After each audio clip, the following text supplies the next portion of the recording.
Blog Talk Radio.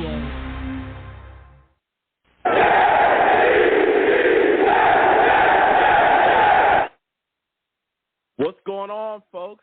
It's your boy Long Beach Joe, and we are back at it again. I'm back at it again, man. I am back at it again, and boy, do we have quite a bit to talk about. There's been a lot that's going on with the New York Jets. Listen, we've got to discuss this Jets schedule, okay? It's been released. We're going to be talking about that. There's a lot of people, have feeling a certain way. We've also heard some media personalities come out and talk about how they think the Jets are going to stink. There's been some Jets fans that have also come out and, some have pushed positively towards the Jets and they're excited, but there's also some Jets fans that are thinking, doom and gloom. So we're going to be discussing that. We're also going to be discussing K'Wan Alexander, Larry Ogunjobi as well. There's a lot of talk about the Jets roster moves. We're also going to be talking about the New York Jets expectation for their coaches, okay? Can the New York Jets take a step forward coaching-wise as well? So we're going to be discussing that. Got a lot of young players to talk about as well tonight. So listen, before we get into it all, I am the man of the people. I'm here for the people. Let me shamelessly promote my Facebook page. Everyone go on Facebook, search The Long Beach Joe Show. Like that page. My content's up there. Go ahead and give it a listen. Message me. I'll message you right back. I love going back and forth with folks about this football team. Also, leave me some feedback. I love hearing about what you folks think I do here on The Long Beach Joe Show. Listen, your boy's also on iTunes. You know what I'm saying? Your boy's on iTunes. All right?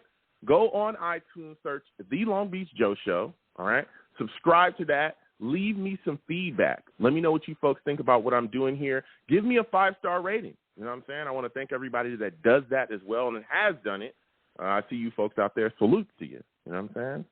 Also as well, your boy, if you want to see me live, if you want to see this face, okay, I'm handsome. What can I say? You know what I'm saying? There's nothing else I can say. If you want to see this face, if you want to see the show stream live, come on over to my YouTube, all right? Go to YouTube, type in Long Beach Joe Jets, okay? You type that in, and then guess what? That'll take you to my page. Subscribe there, hit the notification bell, so when I post content, y'all folks will be in the know. Come on over there. Check us out, you know what I'm saying? Like I said, we do live shows. I also put up content as well. Talking about the team. We also game from time to time. So come on by, subscribe to the YouTube channel, come on and check your boy out. You know what I'm saying? I love it. I love interacting with people. That's what I do. Also, if you go across any of those social media platforms, my link tree is everywhere in there. You know what I mean? My link tree has a link to all of my content, especially my Discord. Discord mods, salutes. All right?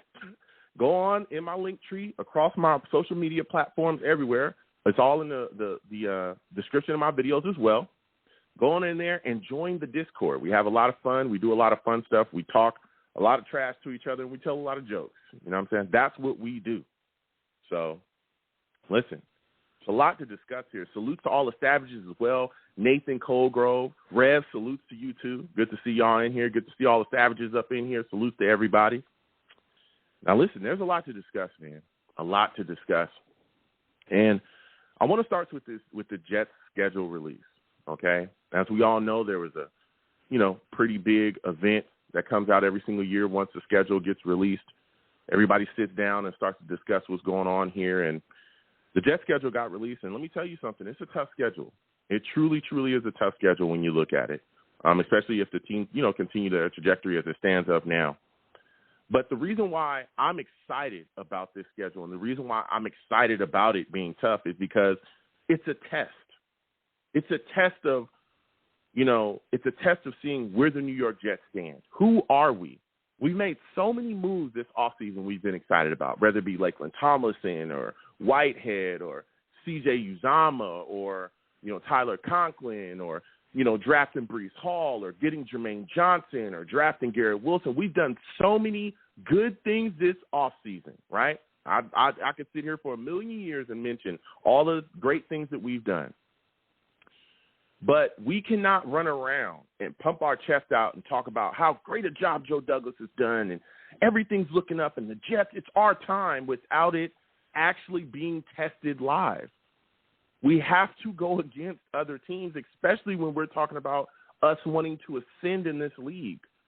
One of the big things that we talked about this offseason, right, with all the acquisitions that were made, with all the moves that were done, was that, you know what, the Jets, it's our time now. We're going to take a step forward. Well, to do that, we have to beat teams. We have to compete with the level of these teams, right, that are constantly competing. And our schedule is full of those. Our schedule is also full of a lot of really good quarterbacks as well, which is going to test us too. I'm excited about this schedule. I know that there's a lot of Jets fans that aren't excited at all, but I am, okay? I am. And it's time for us to go up against these teams and figure out what we got. What do we bring to the table? It's time for us to go out and prove all of this chest beating that we've been doing all off season. Time for us to show the rest of the league why we're excited. First off, when you look at our schedule, some of the things that really stick out to me, and I'm just going to mention a couple because the lines are hot. When you look at the schedule, week 1, it starts off the bat. Of course, that's going to be on 9/11. You look at the situation week 1 with the Ravens, that's who we're playing. All right? We're playing the Ravens. That's our season opener, and we're immediately going up against Lamar Jackson. We're going up against Lamar Jackson, one of the guys that's a premier quarterback in this league. Here's a guy that the last time we played him, you know, he got the best of us. But we're different now. We're tooled up. We've got a lot of different players on this team now. We believe we solved a lot of issues, and it's time for us to go up against some of the best. And he's some of the best. This team is some of the best. They're also very well coached. So we're going to be tested there as well. They also have a very good defense. So right off the gate, we're faced up against a very tough team. Week 2, we go against the Browns. There's some questions there. Deshaun Watson, will he be suspended? Will he not be suspended? What's going on there? Let's say he's not suspended. You're going up against Deshaun Watson, which the last time we saw this guy, he's one of the better quarterbacks in the league too. He's also a guy that can move. They got weapons out there with the Browns as well. You know, the cupboard's not bare there. They got some guys that he can get the ball to immediately. So we're going to be tested again. Week 2, we're going to be playing at Cleveland. Then we turn around, we come home, we got the Bengals. Boy, week 3, Joe Burrow, Jamar Chase. They're coming off of a Super Bowl trip. This is going to be another big test. Anybody remember on their run to the Super Bowl that season, all the teams that they played, we played them. People said we were going to get smoked. People said we were going to get destroyed. We didn't. We actually beat them. Played extremely well. Our defense played well. Well, here they're coming back. They're coming off of a Super Bowl loss. They want to prove to people that not only was that Super Bowl run not a fluke, but they want to prove to people, hey, we're going to get there again. They're a young team that's got a lot of weapons. Of course, Joe Burrow's one of the best in the league as well at QB. I mean, come on. We watch him. You know what I'm saying? They've also got big weapons. Jamar Chase, one of the best young wide receivers in the league. Man, one of the best wide receivers in the league, period. And here we go again, faced up. That's week 3. That's week 3. The NFL's not going to show you any mercy. Either you get out there and prove who you are, or you're going to get stomped in the dirt. Week 4, we go to the Pittsburgh Steelers. We're playing at Pittsburgh. Najee Harris, he'll be waiting on us. Anybody remember last year we were getting ran all over? Ranked near the bottom of the league against rushing? They're going to be testing that. They're also well coached as well. Mike Tomlin. You notice something, all the teams that I'm talking about, hey, well-coached teams. We're going to be tested with our coaching as well, and we'll be talking about that tonight. Week 5, we finally play the Dolphins. Got Tyreek Hill in the building. There's been a lot of discussion, a lot of discourse between Jets and Dolphins fans, a lot of talk going back and forth, a lot of people having a lot to say. Let me tell you something. They're not gonna show us any mercy, all right? They're not. They're gonna want to see us, get our heads stomped in. We've got to be prepared. That's the in-division stuff. We got to make sure that we dominate the division this year. If we want to make the playoffs, or if we want to be considered to be in the running to make the playoffs, we must beat our teams in our division. We must beat the teams in our division. Starts with the Dolphins. Then you look at week 6, we got the Packers. Of course, you're going against Aaron Rodgers, one of the greatest ever. And as the season just continues to go on and unfold, you look at our situation with our bye week. It's week 10. To me, that's a blessing. Why is it a blessing? You got a late bye. It allows you to heal up all the things that's been going on throughout the season. You get a late bye, and then you can continue on. That's big for us. So I like that our bye week is week 10. Then straight out of the bye week, we play New England. Mac Jones, Belichick. They're going to be trying to make their run again. They're going to be a team that's going to try to push to make the playoffs as well. They're always tough. We know every single season people try to count them out, and guess what? They find a way to squirm into different situations. You got the Vikings, week 13. We'll be playing in Minnesota. Kirk Cousins, Justin Jefferson, one of the best young wide receivers in the league. Thielen, all these guys, they got a tough defense as well. We're going to be tested. But the one thing that kind of annoys me, and I want to hear from you folks tonight, we only have one primetime game. We only got one. I mean, listen, I understand we haven't been the best team, but one primetime game, and it's against the Jaguars, week 16. Of course, that's going to be a big game for us as well. Trevor Lawrence and all the hoopla that surrounded him when he was supposed to come out. So there's a lot to discuss. But I tell you what, this schedule to me is a big test. We're going to see where the Jets stand, and I'm excited about it. I truly, truly am. So we're going to be talking about that tonight as well. We'll also be talking about the Jets coaching staff, where they think, where you believe they'll have the New York Jets. Because a lot of people talk about all the acquisitions of players and stuff like that, and that's wonderful. But we also need to be discussing about the coaching staff and the coaching. Because coaching is huge in this league, right? We see it in our own division. We see it. We see it year in and year out with the Patriots. Belichick and his coaching staff is able to consistently put that team in positions to be winners. We've seen them build dynasties off of coaching. We've seen them win Super Bowls off of coaching. They've dominated our division, being able to out-coach multiple people. We've seen it. We've also seen other teams step up and become way better in our division as well because of coaching.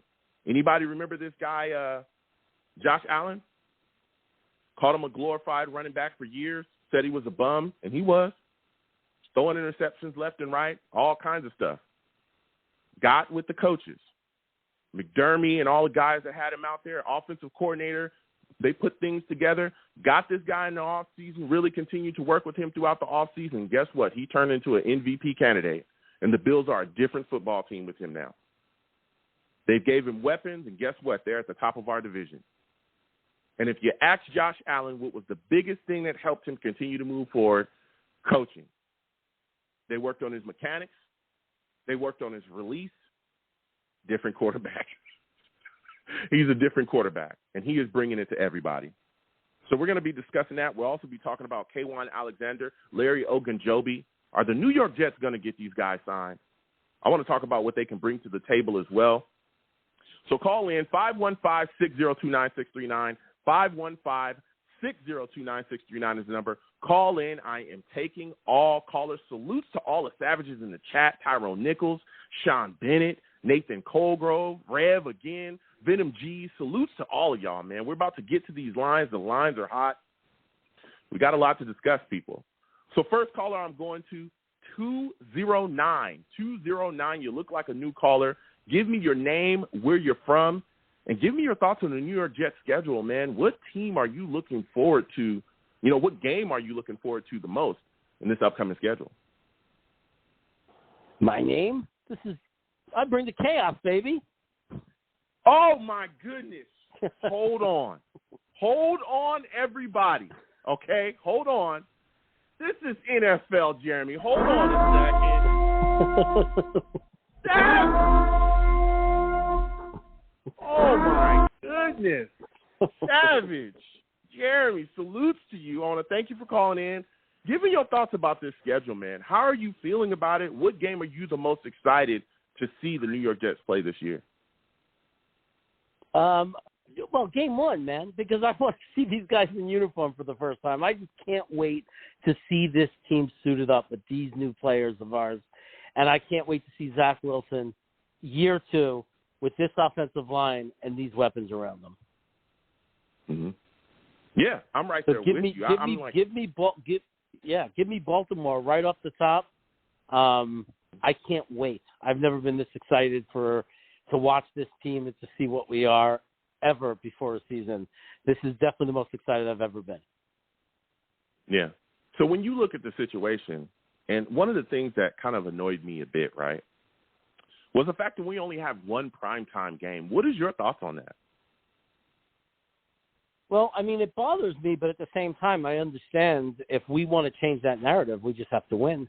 We just have to be a better team. We have to force their hand. If we come out and win 9-10 games this year and turn it around, and Zach lights it up, and and our new players look great and are exciting to watch, we're going to be more than just Jets fans that's interested in watching the team. We might finally have the star power that makes people want to watch us, and that's, I mean, we're getting slapped in the face too. I watched ESPN's power rankings, and they have us ranked way below teams like Detroit. We get no respect, but the way to turn that around is just win. Yeah, that's absolutely true.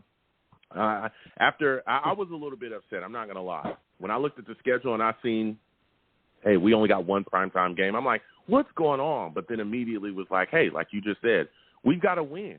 Until we start to win, until we start to show people, hey, look, you better put the Jets on TV, on primetime TV, and show the rest of the world what's going on here. They're tuning in Thursday or Monday night or whatever night.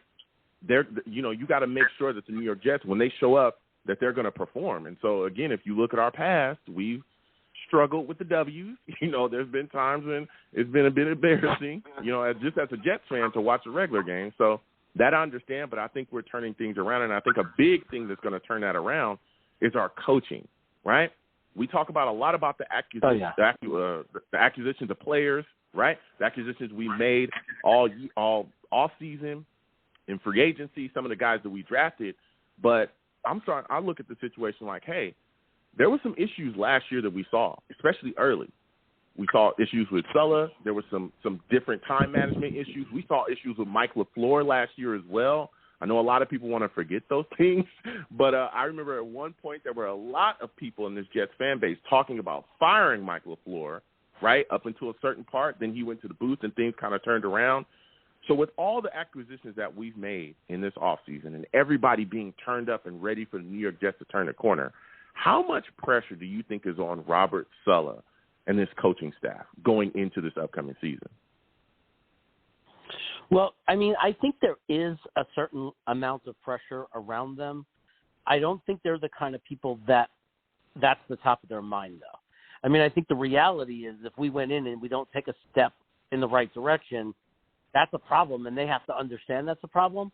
But he doesn't strike me as a person who's focused on that. I don't think Saleh's thinking, I got to win games, or I'm going to be on the hot seat. Maybe I'll be in trouble. I don't think that's what he's thinking. I think he believes in the team. I think he's excited. I think he wants to get out there. He's eager to compete. He's eager to turn the team around.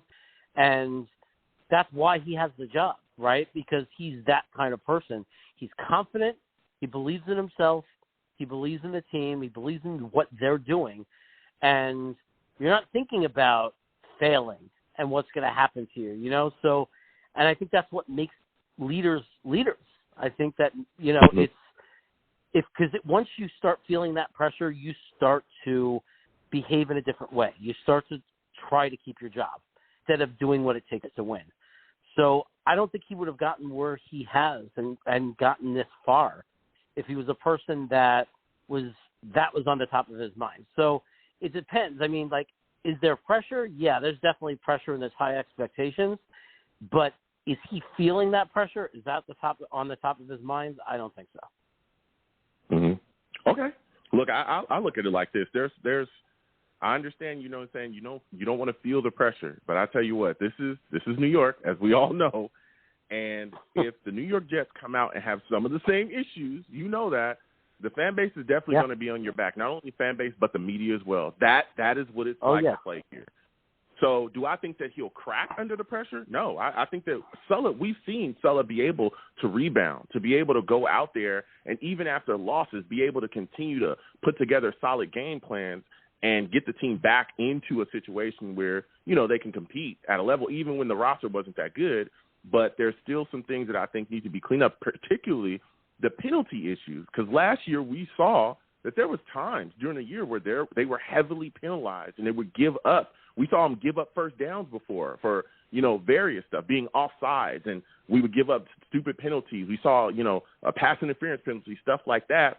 And when Saleh wasn't benching certain guys, a lot of people would get on him about that. So that's something that I want to see kind of change going into this year where, hey, if guys are getting penalized heavily, I remember Greg Van Roten was one of those guys where we were constantly saying who's now been released, thank goodness. But Greg Van Roten was one of those guys where he was getting penalized, and people were like, yo, we need to get rid of this guy. We need to sit him on the bench, and they kept putting him out there. So I want to see if Coach Saleh is actually going to sit guys down that are penalized like that. And even talking a little bit about this offensive side of the ball with you, we talked about Greg Van Roten, who, again, has been released.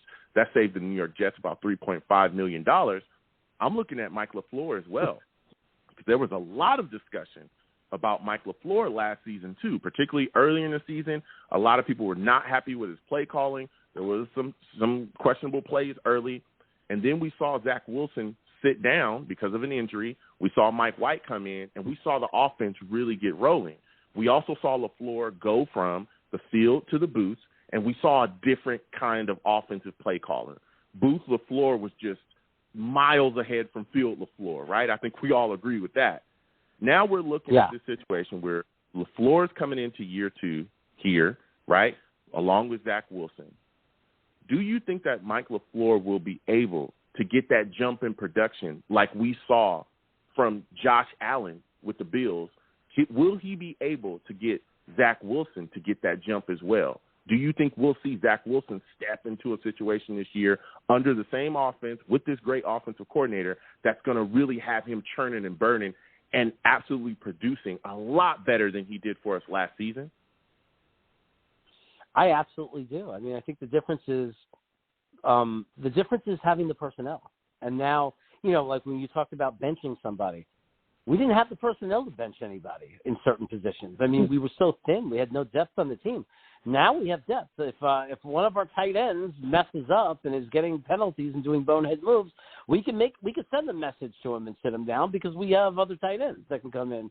In different parts of the team, we have that depth now to actually do that. And as far as just Zach, I think there's a lot of factors of why Zach is going to get rolling, and I think LaFleur's going to have the personnel now to run the offense the way he really wants to run it. Like now he has the offense to run a 12 personnel because now he has 2 tight ends that are reliable that you can actually utilize in that way. I think we'll see a lot more 21. So because now we have a fullback, and we might even see Jeremy Rucker play fullback. Who knows what they're going to do? But I think that when you have so much talent, now you have the flexibility to actually run the offense the way it's meant to be run.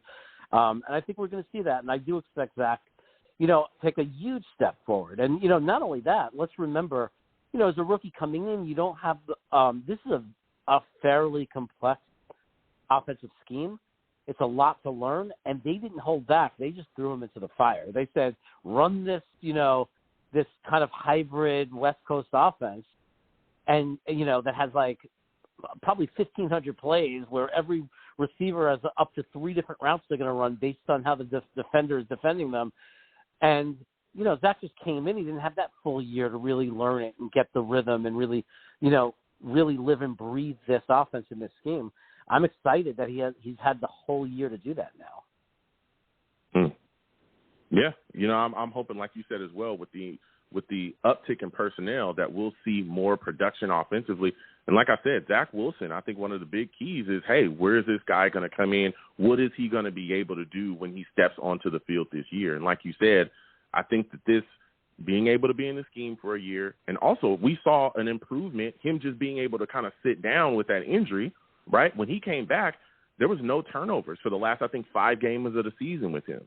So we saw an improvement there. We saw flashes constantly as well. He just needs to be more consistent. And I think coming into this year with all the stuff that we've added, Garrett Wilson, and, we got guys coming back, Elijah Moore, all these guys that we've added, like you said as well, the 2 tight ends, Conklin and Uzama, and all the Lakeland Tomlinson as well at guard. I think on the front, being able to protect him better too, I think is going to really help him going forward. So my next question for you, Jeremy, when we talk about offensive play calling and you talk about this scheme, the first thing that jumps out for you in the Shanahan system, right, is the running game. And we struggled to run the ball last year. I think that was a huge part that a lot of people don't talk about that I constantly have to let people know because, again, I watch the West Coast. I watch this offense. I'm on the West Coast. I watch this Niner offense. They run the ball a lot. They're always near the top of the league in rushing. But when you struggle to do that in a run-first system, you're going to struggle offensively. When you look at the New York Jets right now, and again, with Mike LaFleur calling our play calls, do you think that he'll be able to generate a better rushing game in this upcoming season? Well, let's look at what we've done to our – so you have the return – now, obviously, everything is based around being healthy. So with the assumption that we're going to be healthy, if we could start with that we're going to be healthy, you are bringing back Becton, who so many people forget during his rookie season was showing flashes of a future Pro Bowl player. So and run blocking was not an issue for him at all. That was his strength. He was rolling over people, and he looks great. All the tapes, the workouts, he looks better than he's ever looked. If he comes back, you get healthy, and you got Becton back. And then you're adding a Pro Bowler in Laken Tomlinson, who comes from the same exact system from San Francisco, right? So he hits the ground running. That's 40% of your offensive line that's been added. Now you've taken GVR out of the equation, which is tremendous because this guy was getting pushed backwards. It wasn't that he wasn't opening holes. He was literally going the wrong way, and being thrown around. And then you got a center who two years in a row, two different systems. We had a center who got better as the season went, right? He's a guy that gets comfortable in a system. Now McGovern's coming back and he's playing the same system, so we don't have to wait 5 games for him to learn it. And he's a guy that many people agree when you saw what happened when we brought LDT and we got GVR out of there. McGovern plays up to the level of the people around him, and he's going to have much better players around him. And a lot of people will talk, it's not just the offensive line now that's going to be so improved, but we have much, much better blocking tight ends. So now when you have TJ blocking at tight end, you have a much better blocker. So we have added so much in the blocking of this offensive line and for this team to execute on running plays, not to mention, bringing in Breece Hall, who's just, I believe, an absolute. This is probably going to be the biggest turnaround on the team that you see this year, more than anything. As much as Zach taking his second step, but this will actually be part of why he takes that big step, is our running game. We are going to be very, very difficult for defenses. Yeah, and that's what I'm hoping because, again, watching this scheme, because, again, like we say, we're supposed to look like the Niners look. Watching that scheme, when they dominate on the ground, they just destroy people. They just destroy people because not only does it make it easier for their quarterback, at the time it was Jimmy G, we'll see what's going on this year, but not only, does it make it easier for their quarterback to just go out there and kind of dink and dunk or find those deep shots as well, it allows their defense to get the time to rest up too because they just dominate the time of possession running the football. There's just nothing you can do about it. That's why those guys look so fresh when they step back out there. That's why Bosa's he's a great pass rusher. We all know that. But Bosa and Warner and all those guys are just able to just generate because they're just sitting, waiting, going, okay, we're going to dominate so much. We're going to have the ball, so much on offense. And when we get back out there, we're just going to crush people. So, yeah, I think having a great running game is definitely going to benefit us this upcoming season. It's going to help Zach Wilson too, especially in play action. We're going to be able to absolutely confuse teams because not only, like you said as well, having a great running game, but once we go into play action, you pull out, guess what? We got 2 tight ends that can finally actually catch the football and be threats, like real legitimate threats. So that's going to be huge for the New York Jets. But going over to defense with you, Jeremy, you look at this situation, man. There's been a lot of talk about K'Wan Alexander, Larry Ogunjobi joining the New York Jets. These guys have come into the facilities multiple times. At least K'Wan has been in like twice now. He was there in April. He was there, last week. Larry Ogunjobi is supposed to come in last week. We're not getting the deal done with these guys. What are your thoughts about these 2 players possibly adding to the Jets defense? And why don't you think Joe Douglas has been able to get a deal done with these guys, man? Well, don't forget how frustrated we got last year at Morgan Moses, right? I mean, he came in and everybody, after a couple of days, everyone said, "Why aren't we signing him?" Why? JD is there's one thing that we have to get used to, I think, about him, and he has his price, he has his value, and he doesn't let emotion rule him. He doesn't think, "Oh, I'll just give in," and like it or not, right? I mean, agree with it or not, he literally, that's his negotiating style. It's a way people negotiate very successfully, is to take emotion out of it, to say, this is the price, this is the value, I'm not budging from it, and this is how we're going to run our team. So he doesn't ever get into this mode of being emotional and paying too much for a player and putting us in cap jeopardy and making a mistake. So I think that these guys have a price. They're checking it out. They're seeing if they can get more money. The agent's seeing if they can get Joe Douglas to move. And we've seen Joe Douglas win a lot of these battles. He waits them out, and it works. So I don't know if we're going to get both of them, but don't be surprised if one of them comes in, because it's just a matter of, if there was another team that wanted them that would pay their price, why isn't it happening?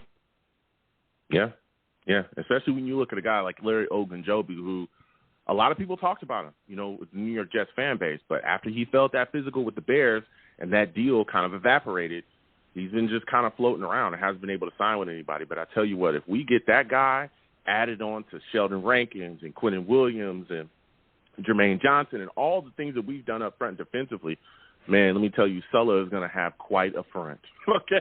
He's going to have quite a front, and that's going to just turn our defensive line. I mean, we already got some monsters. Even when you look at Michael Clemens, the guy that we just, were able to get, who everybody is hyped about, right? If he can put it together as well, I'm telling you, the Jets are just absolutely going to maul people up front this upcoming year defensively. So my final question before I let you go, Jeremy, because you've been phenomenal to speak with. Tyrone, Steve, we'll get to you in just a second. Now, Jeremy, you look at the situation here. The New York Jets were able to sign Sauce Gardner. They were able to also get Jermaine Johnson as well under a deal. What are your thoughts about JD being able to get these guys signed so quickly and kind of avoiding that drama that we saw, with Zach Wilson, surrounding him getting signed? There was kind of a stuttering situation there. What are your thoughts about us being able to get these guys signed and under a deal, man?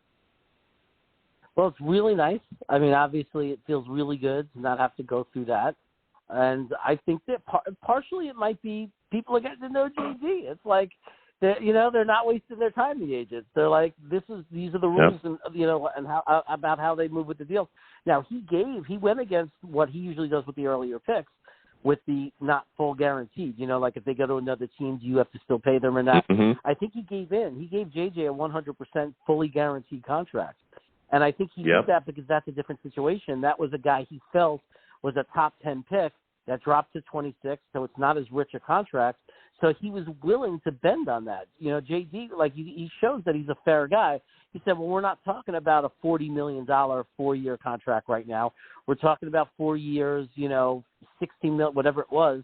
It's a much more reasonable deal because it's the 26th pick. So I think he felt like in that situation, let's just give it to him 100% guaranteed. Yeah. Yeah, I mean, he like I said, he did the same thing with Sauce. Sauce got, I think, $38.7 million guaranteed, $25.3 million signing bonus. I'm just glad that he was able to get the deal done. There's no drama. We got these two guys in. Of course, they're still working on deals with these other guys, but I'm just excited to see him go in there and handle business because, again, the longer that stuff stretched out with Zach Wilson, a lot of us were afraid that it was just going to cause a lot more issues continuing to go on. There was a lot of people upset just thinking about it possibly going on into the season, but that got wrapped up. But we avoided the drama this year, and we just absolutely got it done and got these guys signed and brought in. So I'm hyped about that. So, Jeremy, before I let you go, man, announce all your stuff, everything that you're doing on YouTube, because you have a great channel. You do a lot of great work, man. Oh, I appreciate that. It's Jets Chaos with Jeremy. Notice the name change, so that's something to pay attention to. And, hey, man, I'm live every Wednesday and Sunday. It's a lot of fun. As you know, we invite lots of people to hang out, including you. And, so we get people on the show. It's all about community. Just like you love talking Jets with people. It's the same kind of thing. The channel is just to bring people together and talk. And I've been making a lot of short videos, kind of like, because I do so much on the live shows of asking other people what they think. I kind of use the short videos to be able to share my opinions and feelings. And it's just a lot of fun. And, I guarantee it's a fun community to be part of, and just like yours. And if you I think that I think this has been great, man, for all of us to be able to connect like this and have, reach out, no matter where we live in the country or even the world, be able to connect to other Jet fans. That's what it's all about, man. Let's Let's give Jeremy something.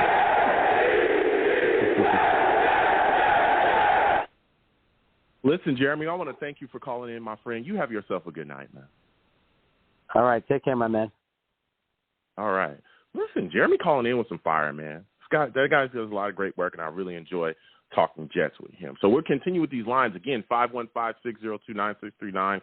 515-602-9639 is the number. Call in. Also, if you're watching the stream and you have not subscribed, please subscribe. Please hit that notification bell as well, so when I post content, y'all will be in the know. Also, give the stream a thumbs up wherever you're watching me from. If you'd like to give to the stream, donate, please go ahead through that super chat. If you don't want to hit the super chat, you want to hit me in the Cash App, please do as well. Cash App is at the bottom of the screen.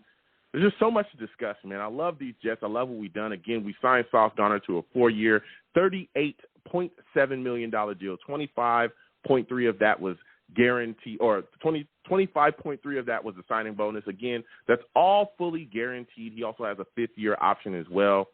Joe Douglas did the exact same thing with Jermaine Johnson, too.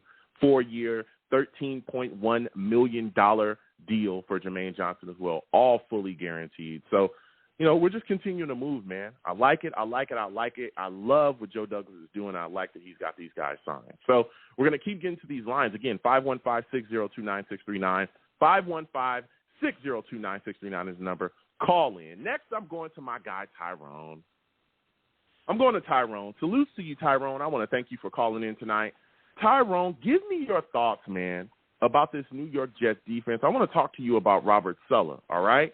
Now, there's a lot of pieces that have been added, all right? You know, I know, we love him.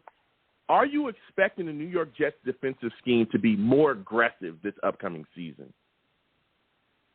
Definitely, man. Definitely. Well, first of all, thank you for letting me on the show, and shout out to the Savages for the great show. Oh, whoa. Wait a second, Tyrone. I forgot to tell y'all, bro. Y'all don't know. Tyrone is a Jet.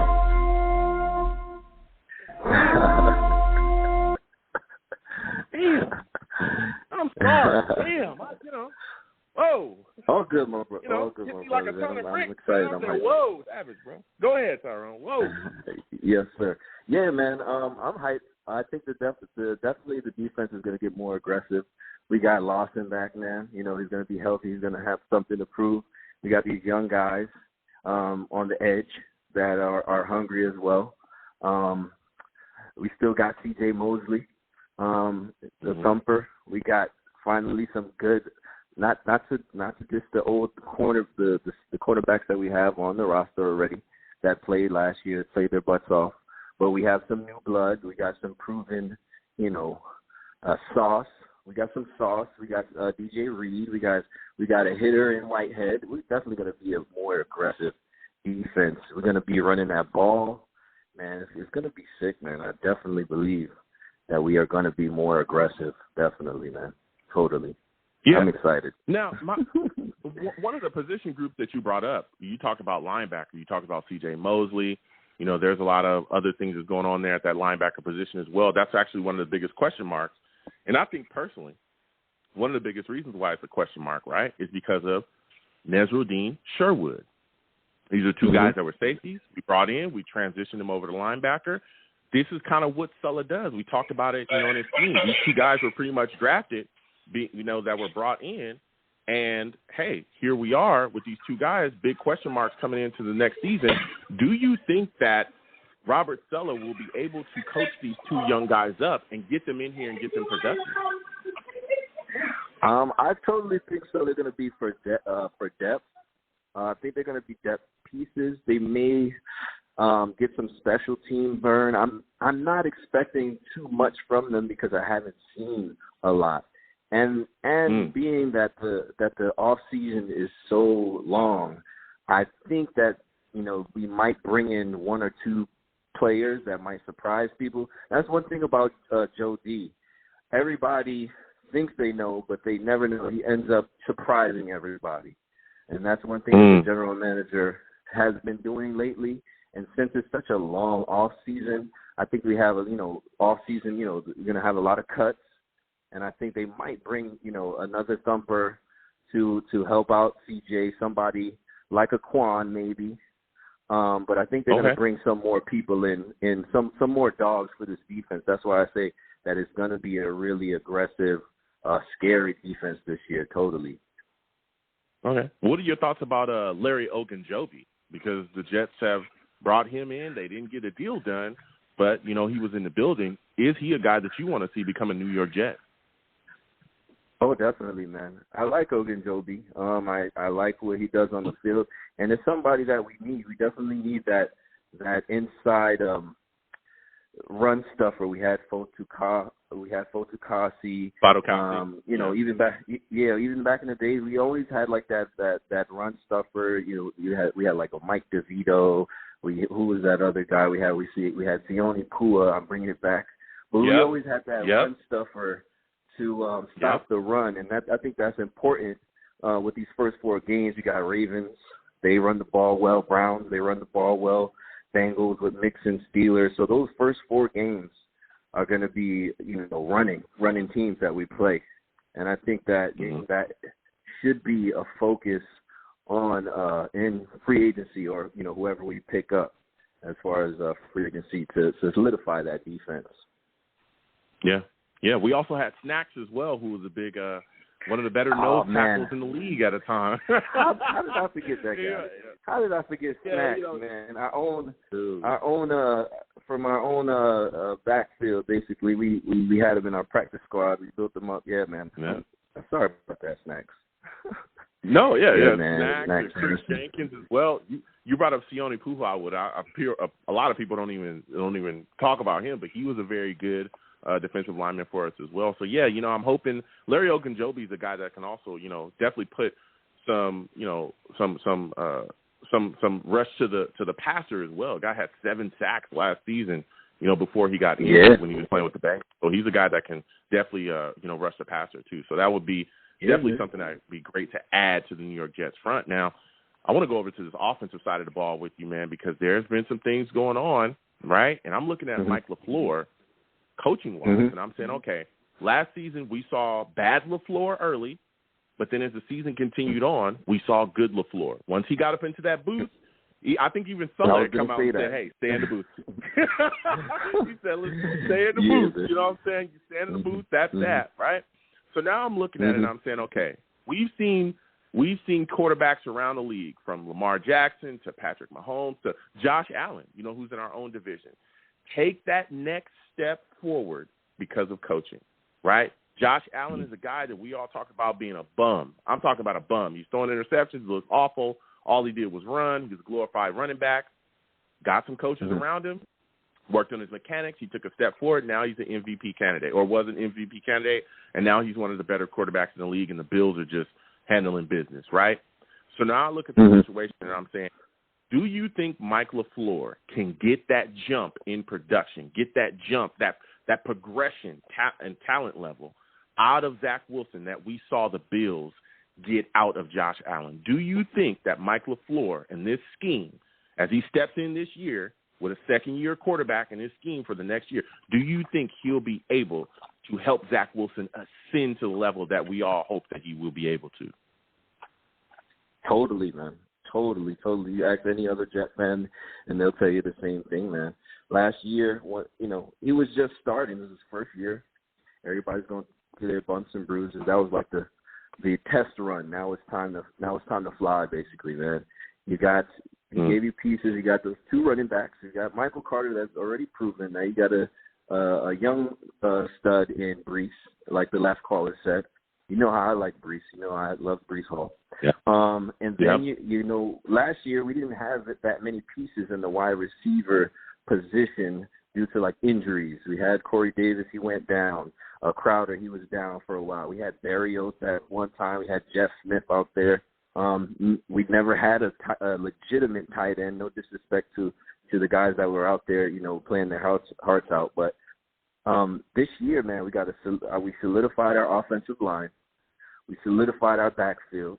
We solidified the tight end room. We solidified the wide receiver room. And then you see how Zach Wilson is taking pride in going out and throwing to the wide receivers. He's going, cross country, finding his wide receivers to get some throws in. He's working on his body to, you know, take that long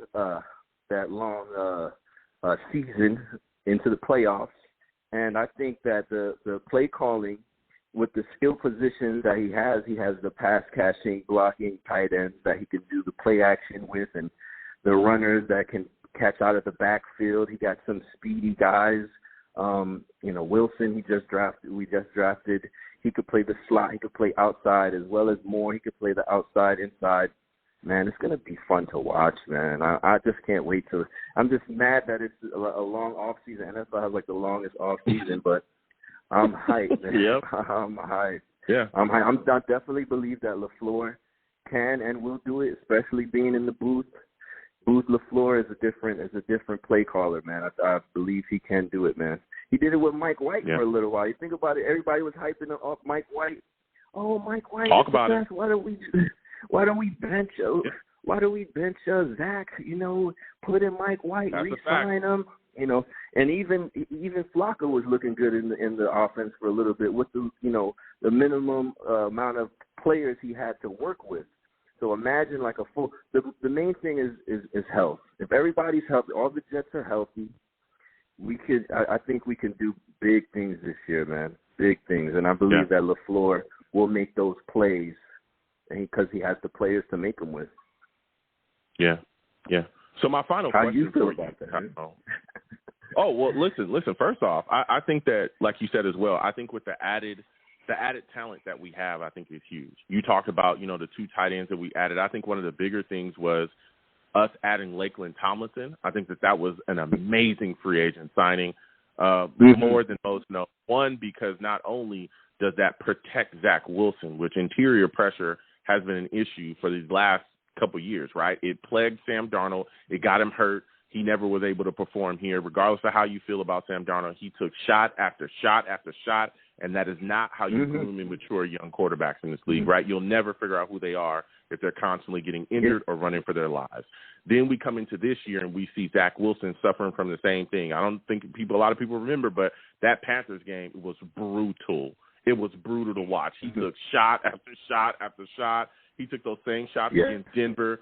The first game against New England, he got blasted as well. You go back and you watch these games, and again, he ended up getting injured against New England. That actual play where he ran away and got his knee jacked up, the play before that, he took a hit that was crazy. We didn't think he would get up from, and then he ended up jacking his MCL up on the following play when he took another shot from one of the defenders from the Patriots.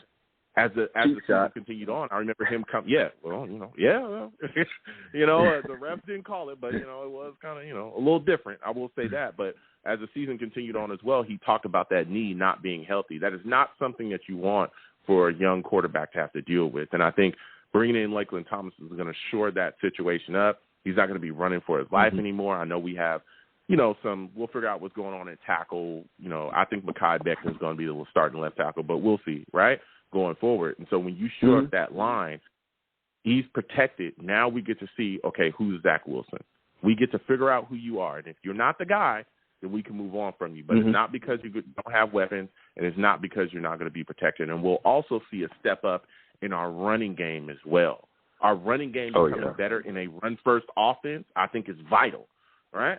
It's a run-first offense for a reason. If you can't run, well, good luck. You know what I mean? So I think that's going to be huge for us, too. So now my final question for you, Tyrone, because you've been bringing the heat, man. You've been bringing the heat. When you look at this New York Jets schedule, man, how are you feeling about it? Like, are you upset that we only have one primetime game? What are your thoughts about our bye being so late? Are you kind of like doom and gloom about the schedule? Do you think we're just going to get destroyed this season? Give me your thoughts about it. Not at all, man. I'm really excited for this season. Crazy optimistic about this season. I think that a lot of Jet fans, I'm questioning, like, come on, man. It's not the same old Jets, man. It's not the same old Jets. You look at the schedule. And it's I think it's favorable, man. I think it's favorable. We have the Ravens, right? We have the Ravens the first game. We play number 8, and he's a dangerous man, but he's coming off of an injury. His running back is coming off of an injury. And it's the first game. Everybody's gonna, it's a toss up. Then you got week 2. They play the Browns. Will the Browns have Deshaun Watson playing at quarterback at that game? I'm not sure. They might not. I'm thinking that's a W, and the Browns is a W as well. The Bengals, we beat the Bengals last year. Even though they're the Super Bowl champions, we know we can beat them. The Steelers. The Steelers are next. The Steelers, they have a great run game, great defense. They're an all-time franchise, but they don't scare me. The Steelers, who's their quarterback? I don't know. A rookie. Whoever. Then we got the Dolphins. I think we split in our division. The Packers we play, right? The Packers, they lost Adams. That's a big negative. We play the Broncos. That's going to be tough. We got the Jaguars. So I'm thinking, let's cut to the chase. So I'm thinking the Jaguars is a W. We play the Lions. That sounds like a W. The Seahawks, who's their quarterback? I'm not scared of lock. W. The Vikings and the Bears, those are W's, I say. The Browns I'm thinking 10-7 is reasonable, maybe 11 games, but I don't want to go crazy and sound like a crazy Jet fan because we already are. But I say 10-7 will get us into the playoffs, and then we make moves. And as far as the late bye, that's always good for a team that's trying to make a playoff run, to get that late bye so we could be a little bit fresh for the playoff push. I think that's a good buy for us, and I'm not scared of the schedule. It looks like a favorable schedule to me when I'm looking at it. I'm looking at these quarterbacks. I'm looking at these teams. One prime time game. I tell you, all the savages out there to just take it in because the Jets are on the uprise. We're going to have a lot of fair weather fans, a lot of new Jet fans, a lot of teams, a lot of more exposure in the future. So just, appreciate, all the low key love that we have right now, the true Jet fans, because you're gonna have a lot of love in the future when we're all on prime time. And next year we have about 4 or 5 prime time games, and everybody likes the Jets all of a sudden. So just appreciate the Jets now and all your savage brothers, because we're on the way up, man. The Jets are gonna do big things. Absolutely. Listen, Tyrone brought the heat.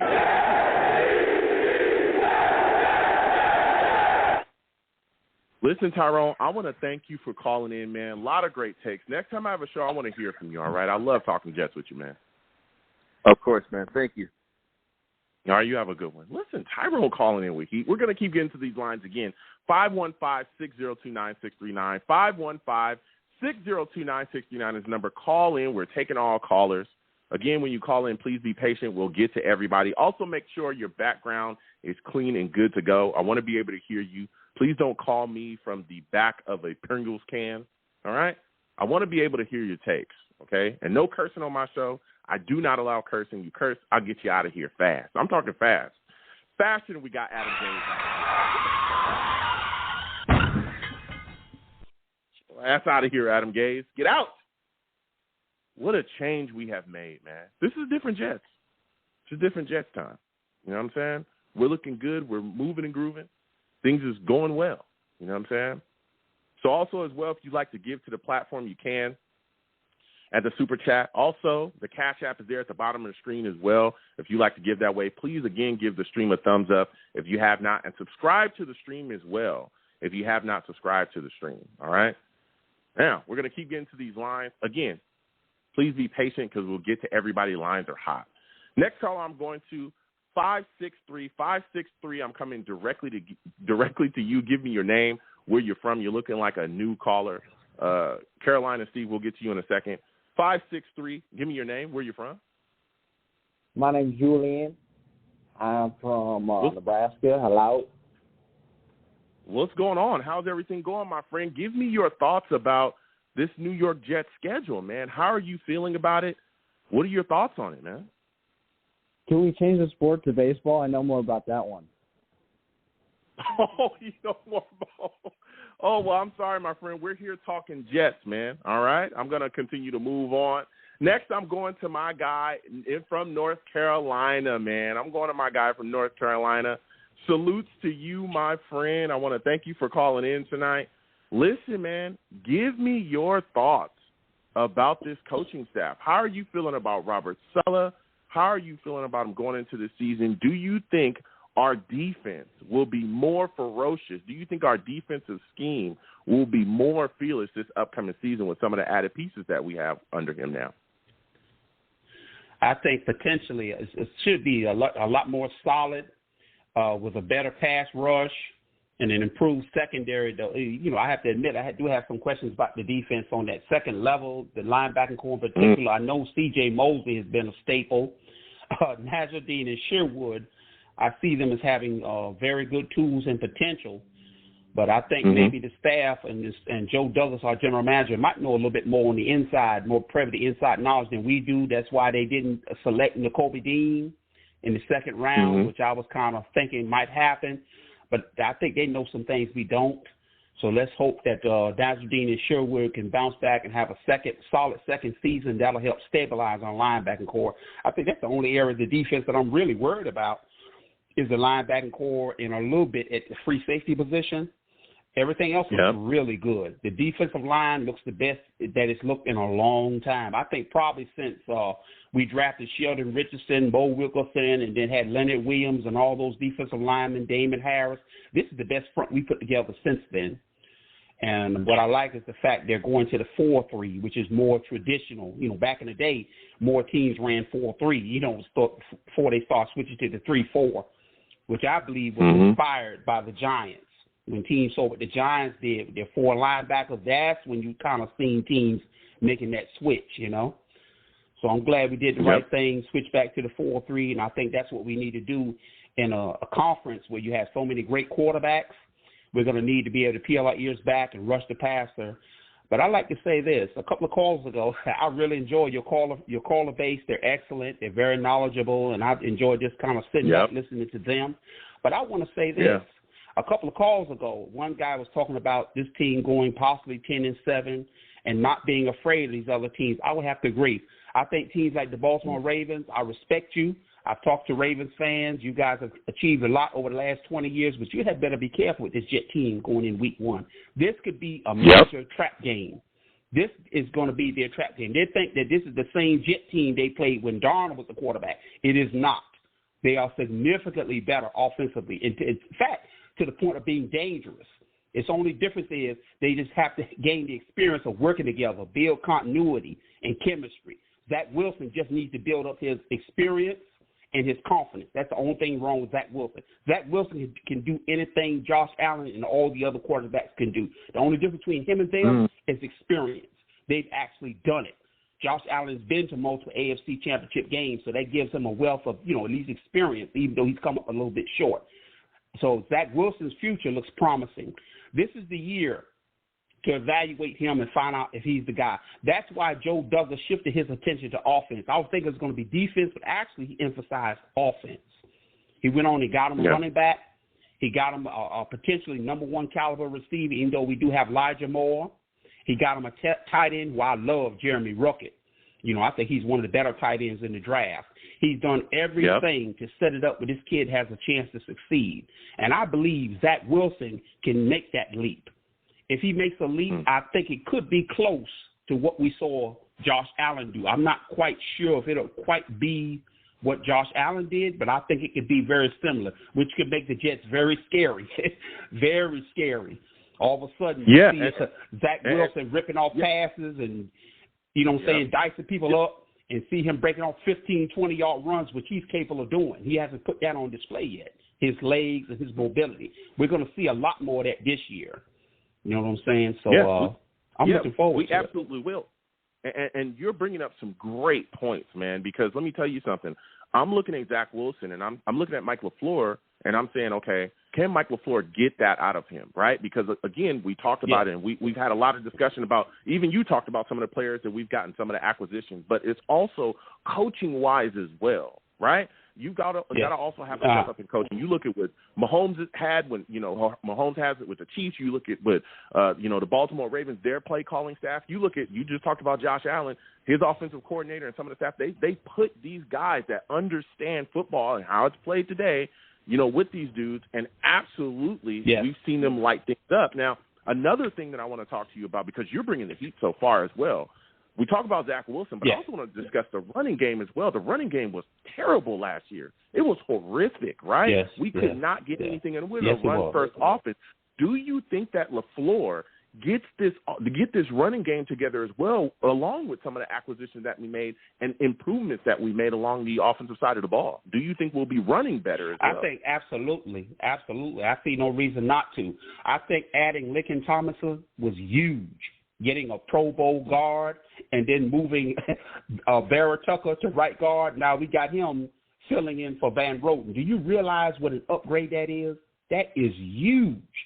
Going from Greg Van Roten to Elijah Vera Tucker, a Pro Bowl caliber guard in his own right, and then having Mekhi Becton healthy is huge. This offensive line is going to be one of the top 10 units in the NFL. And with the running backs we have, Michael Carter and Breece Hall. Have you seen I've looked at some stuff on Breece Hall. I didn't realize how good he was. Breece Hall is an exceptional running back. Exceptional. He's a monster. I believe he's one of the better running backs we've had, in my opinion, since Curtis Martin. Now, don't get me wrong. I like Chris Ivory. I like the running back we had was on Rex Ryan. You know what I'm talking about. He was very good. Very good. He got injured. Yeah. It wasn't Sean Green. It was really good. Yeah, but it was the main back we had. You know his name. Dang, I'm trying to think. Tomlinson? LaDainian Tomlinson? No, not Tomlinson. It was the other one. Our main back. But when we got Tomlinson, you got to remember, Tomlinson was past his prime. He could still do a little stuff out of the backfield. That's where his value was, but he wasn't the same runner. That by the time we got him, you could see he started, kind of slipping. But he still had the versatility to be valuable to us. Yeah. There was Chris Ivory, Thomas Jones, Bilal Thomas Powell. Jones, really that's the one. Two. Okay, go ahead. That's the one I'm trying to think about, Thomas Jones, and obviously Curtis Martin. But I think this Breece Hall has a chance to really be special, really be a special running back. And that's going to put us on a whole different level. And that's going to be the security blanket for Zach Wilson. Zach Wilson needs that security. Because back in the day, running backs were the star. Running back, you used to see check downs, screens, everything to running backs. Running backs were bell cow. They were getting the ball constantly. From Marcus Allen back in the day, even the Jets, Freeman McNeil was versatile. He could catch pass out of the backfield and do all that stuff. And I think we're going to reestablish that. And that's what's going to get this offense going, keep us out of so many negative plays, negative yardage, minimize that, and make us a much more efficient offense.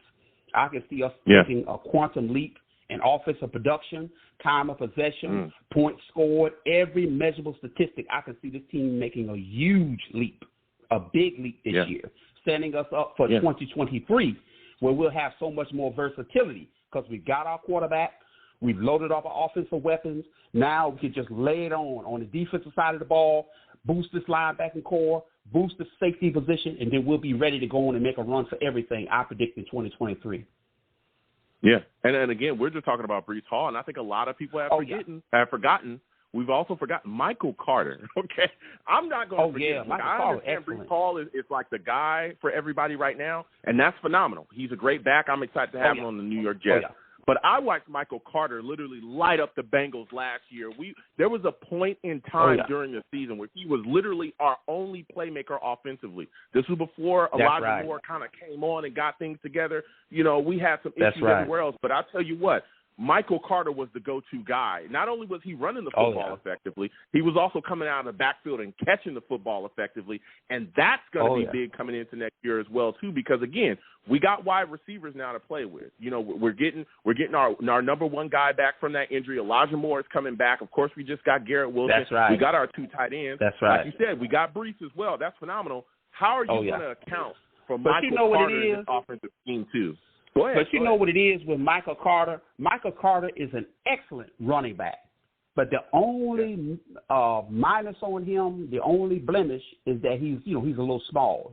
Don't make a mistake now. That's a bad little man. I've seen him spin on one leg, get hit, and be spinning around on one leg like a ballerina and staying on his feet. Yeah. He has very unique contact balance to be small. He'll fool you by his size. You think it's a little dude. No, he'll bounce right off you. You can hit that guy. Yeah. He'll stay on one leg and be spinning around and still running and still going forward. But what it is, they want to minimize the contacts, the hits on him. That's why they got Breece Hall to be the bell cow. And then after you wear him down and beat him down with Breece Hall, then come with Michael Carter, and it'll be all the more devastating. Defenses are tired, and that little man running and slipping between tackles and being really strong on contact balance would be devastating. Yeah. So that's next what it question is. That's the plan. Yeah, listen, we're fired up when we're talking about the offense here, right? We're talking about the backs. Oh, yeah. We're talking about all these guys. There's also a guy that That's I right. want to ask you about this, okay? Because we're talking about LaFleur and how he's going to coach guys up. Do you think LaFleur is going to be able to get something out of Denzel Mims in this upcoming season? This is a guy that has completely disappeared within the offense. I'm talking about non-existent. Do you think that this is the year that LaFleur is able to coach up Mims, get him to get out there on the field and get rolling? I believe he's the X factor. No one's talking about Denzel Mims. Denzel Mims may have the highest ceiling of potential of any offensive weapon we have, even over Breece Hall, even over Elijah Moore. He might have the highest ceiling. He's a freak. You know, at 6'3", 6'4", he's tall, he's lanky, he can run a 4. He has all the measurable, but what it is from a mental standpoint, from a processing standpoint of the game and understanding his position and the different assignments within this new West Coast, he had a little harder time grasping it. From what I understand, he got food poisoning, and it just set him back. He never recovered. It's like he never recovered. It's like going to school. Like me, I struggle in math. And all of a sudden, I wait 3-4 months to go to school. Everybody's moved on to geometry, advanced fractions, all different kinds of math problems, and I'm still, want to know what +2 or 2 + 2 and trying to work on small fractions and learn how to multiply and subtract. And everybody else in the class, they doing geometry. That's what it is. That's what happened to Denzel Mims. Once he fell behind, he couldn't recover. This year will be a little different. Now, I hear rumors about the GM and them calling him Mimsy. For them to give him a little pet name, that makes me think they think a lot of this young man. I know there was hot talk about him being traded or released, but noticeably, you notice it hasn't happened. And all of a sudden, I'm hearing reports he's gotten bigger. So what it is, this straight program is really doing some good work. They say Zach Wilson looks like a monster. Denzel Mims looks bigger and a lot stronger. And I think what's going to happen is he's going to come in camp healthy. He's going to have a chance to get some rest, get all this off his mind and try to get healthy and get back into the swing of this thing. I think he's going to be motivated. And let me tell you something. If this kid can wake up, this offense is really going to be scary. It's going to be scary because he is a weapon we can go to on fades. When we get close to the end zone, throw those little fade routes, some of the stuff we were thinking about doing with the other prospect. It was, what's his name? Oh, boy. Another big guy, Drake London. Mims can do Drake that. London, yeah. That's why we drafted Denzel Mims, to be that tall target that can high point the ball. Mims can do all of that.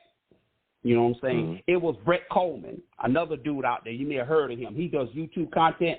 About a year ago, he did a profile 2 years ago on Denzel Mims. He said, whoever drafts this guy is getting somebody special. And the footage he had, the breakdown, was freaky. It reminded me a little bit of Randy Moss, a little bit of Michael Irvin coming off the jam, and when he was able to get off jams and all of that. Mims is a very special talent. I really look forward to seeing what he can do this year. This year is a big year for him, Becton, Zach Wilson. There's a number of players. This year is a big year for these guys. If these guys can put it together, this team can really be really special, really good, and send a note to the rest of the team, like the Baltimore Ravens in Week 1, and I believe the New England Patriots. Have you heard the rumor we were supposed to play the Patriots on Monday night? I don't know if you heard about that.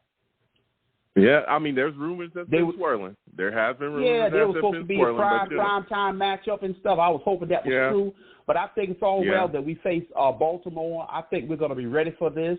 I think we're going to be well prepared, and I think the Ravens had better prepare themselves. But like I said before, this is a trap game for them.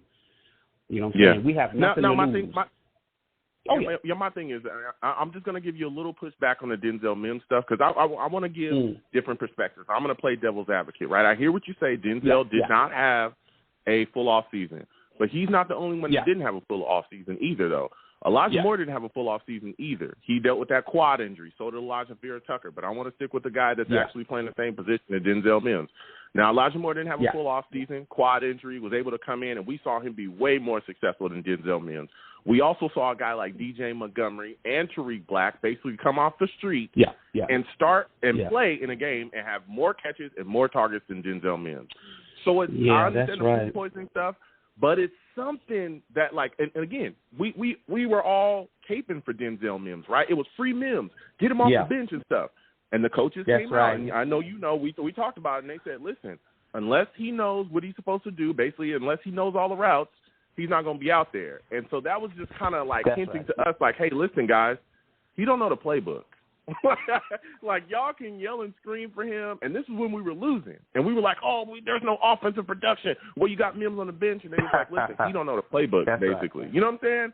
So it's like, I'm excited for him, too. I'm hoping that this year he comes back, especially, again, under Mike LaFleur. I'm hoping Mike LaFleur will sit him down and they can get it rolling, because I want to see this guy utilized. And if Mike LaFleur, just like any other great offensive mind in this league, if he truly is a great offensive mind, whatever you can do to utilize this guy, you'll do it. Whatever you can, listen, if it's one route, listen, you go out there, run straight. Because we've seen other coaches around this league be able to do that. We've seen Andy Reid do it. We've seen multiple coaches around this league that are great offensive minds, Sean Payton, be able to say, okay, this is what this guy does well, and this is how I'm going to utilize him effectively within my system, even if it's only one or two things that he can do well. What are your thoughts on that? That's right. You're right. You're absolutely correct.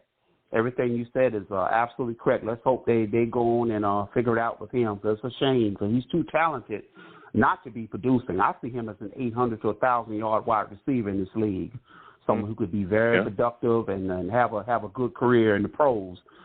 I think if he can wake up with all the other weapons we have, it's going to really be a big problem if Denzel Mims can snap out of it and produce. But I got to believe on the inside, they may have knowledge that we don't.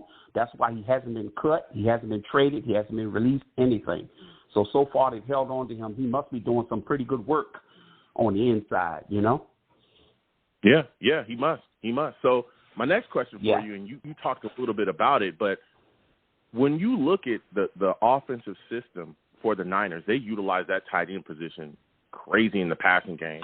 LaFleur's here. We finally got two good tight ends. Do you think that our tight end position here, Conklin, Uzomah, do you see them being able to have that kind of effect within our offense as well this year with LaFleur? Do you think he'll be making sure that those guys are fed well? Yes, absolutely. This is something over the years I could never understand, even when Gates was our coach. Why didn't we utilize the tight end? What people don't seem to understand is a tight end could be a bigger headache than a wide receiver. Why? If you get one that's athletic, like a Kellen Winslow, Tony Gonzalez, Antonio Gates, Rob Gronkowski, where they have a little size to them, you just can't run into them and bump into them and knock them on the ground like you look, like a little skinny wide receiver, like a Rob Moore, what you call Rob Anderson. That's a big problem. When they're big and athletic, they're tall, they're rangy. That's a big matchup problem, because linebackers can't quite run with them, and defensive backs struggle to get them to the ground. That causes a matchup nightmare. So looking at what we've done with the tight end position, I'm very happy with it. What we did in free agency was really nice. I think it's a huge upgrade. And getting Jeremy Rucker was icing on the cake. I had been doing my own, draft simulation. You got various websites where you can do the simulations. And I was always picking him in the second and third round. And they did it exactly what I was doing. They were taking along with me going to take Jeremy Rucker, which is excellent. He was on my board. Yeah. I'll say Likely was on my board. Obviously, Trey McBride. But I think once we signed those other two tight ends, I felt that Trey McBride was going to be taken off our board. I don't think we were really looking at him, as much in terms of the overall plan. That's why they took Breece Hall in the second. They didn't take Trey McBride. They let the board slide to him in that third round, and then they went on and took Jeremy Rucker. Yeah. I'm hoping, that LaFleur is going to call some plays to really get these guys the ball in their hands. Because let me tell you something, Uzomah, I'm telling you, he can be a big target for Zach, a real easy relief valve as well. You get the ball to one of those big guys, and like you said, they're running through the secondary, and they're just lighting these small guys up, trying to bring them down. They just run through those tackles. So I'm hoping that we can make sure that those guys are fed easily. Now, my next and final question for you, man, because you've been bringing the heat. Yes. We got Sauce Gardner signed. We got Jermaine Johnson signed. Give me your thoughts about J.D. getting these guys signed so quickly and just avoiding the drama that we saw with Zach Wilson, man. You know, I'm trying to get him to sign on the contract. What are your thoughts about J.D. making sure these guys sign quickly to avoid that stuff? I'm very encouraged by Joe Douglas. What I've seen him do in the last couple of years, we've literally seen him evolve. He's not set in his ways. He learns from his mistakes. This man has learned significantly. I've seen him the last 2 years take his game to a whole nother level. We knew he could manage the salary cap. He knew how to negotiate trades like the Jamal Adams trade and Sam Darnold trade. We saw that element, and what he's done with the draft is scary. It is scary. Really scary, this guy. What he's doing with the draft now, he's got it down to a science. He understands how to take players where they're valued. He knows how to play the board exceptionally well. And now he's really understanding the importance of going on and getting those, like you said, get those contracts done early. Because you don't want these young rookies being late getting into camp. They need to get in there early, do their proper film study their playbook, meet their teammates and get acclimated with their teammates and get on the same page. I think he's done everything just exceptionally well. He's our star. You know what I'm saying? It's like Joe Douglas right now is our star, is our general manager, you know, and I think that's very important to have a top executive. When I was coming up in the 1980s, I don't know if you remember, names like Ron Wolf for the Green Bay Packers, that was a big name. Yep. He was one of the top executives out there. And I remember hearing his name and wishing we had a general manager like Ron Wolf in the 80s. And now finally we got a guy that's more than competent. We got to have a man that's exceptional. He learns from his mistake. He grows and he evolves. He's changed a lot from that 2020 class.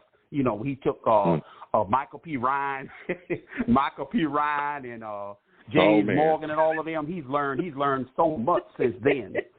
You know, he's learned a lot. You know what I'm saying? This time around, he takes a running back. He takes a running back with exceptional ability. You know, not just any back. You know, no Michael P. Ryan, and he didn't take a quarterback this time. So he's learning. I'm encouraged by him. I'm very encouraged. I'm supremely confident in what this man is doing. I believe in it wholeheartedly. Now, obviously, you know, as fans, we always have our draft board and we have our plan where we would have done it. But I am in absolutely agreement, and I'm in alignment with everything he's doing. I fully support Joe Douglas. I fully support this man. He's an excellent general manager, and it's only a matter of time before we see this thing translate on the field, before we see the turnaround on the field.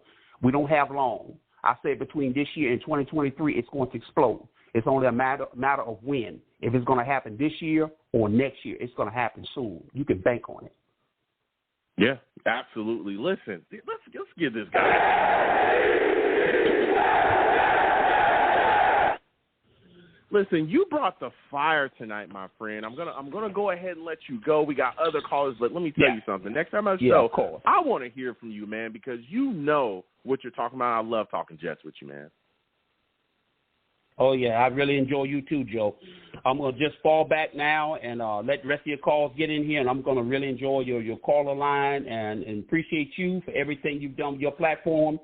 You're a quantum leap from the beat writers who have outlived their usefulness. Now it's time for independent creators like you who are out there doing great work and who will truly support this franchise. And you're our new beat writers, and I believe what you're doing, and keep up the good work. Thank you so much. I absolutely appreciate you. You have yourself a good night, man. Okay, Joe. You take care now. All right, you have a good one. Listen, my guy from North Carolina, man. Listen, I want to thank him again for the kind words. Phenomenal. And I'm a Jets fan, and I love this team, and I absolutely love connecting with other Jets fans. You know what I'm saying? Also fans of football. Let me, clean that up a little bit, because there are people that call in that are not Jets fans. I love talking football with people, but let me tell you something. We bleed green over here, okay? I tell people constantly, we bleed green over here, okay? Jets, Jets first over here, okay? Let's not get confused, okay? You see these two guys that are next to me, all right? You got Becton, you got my guy Zach Wilson. We green over here. That's all I'm saying. You know what it is.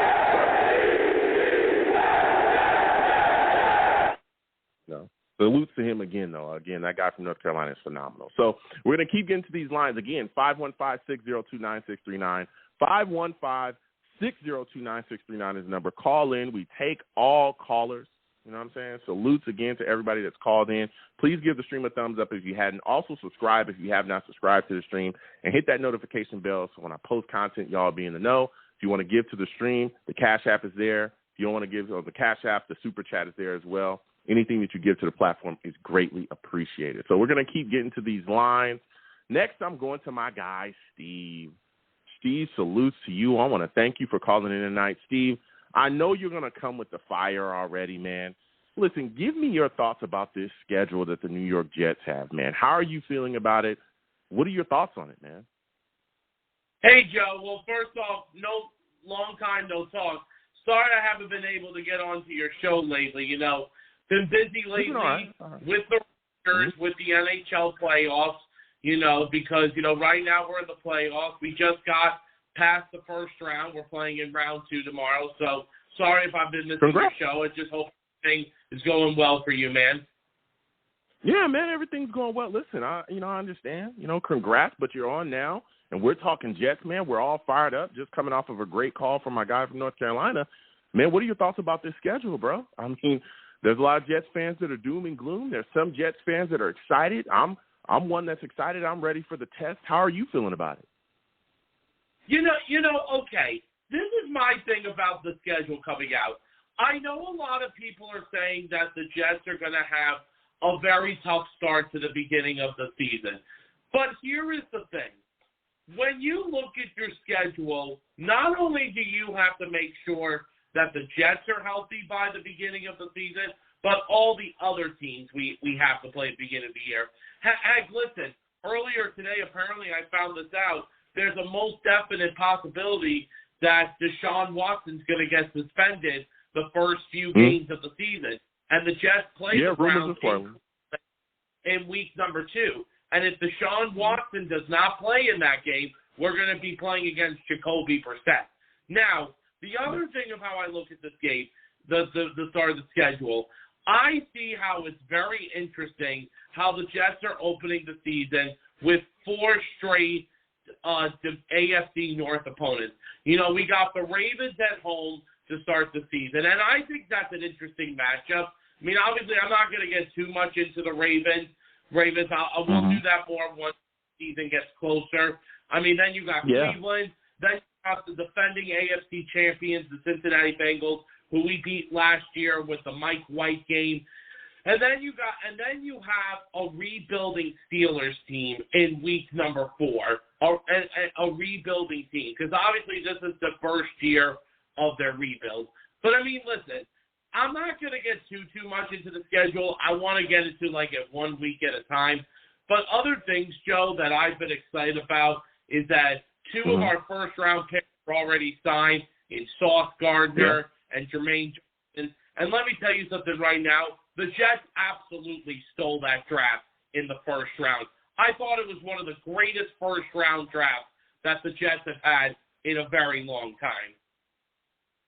Yeah, I mean, you're absolutely speaking the truth. We really lit it up, especially, again, with us being able to trade back up into the first round and grabbing a guy like Jermaine Johnson, who, honestly, a lot of people talked about going in the top 10. We got 3 guys that were supposed to, go in the top 10. And here we are. Now we're sitting pretty. We got Garrett Wilson as well to help us out at wide receiver. You got Sauce, the corner that's going to come in. We're going to see what's going on with him, but he's a very good corner as well.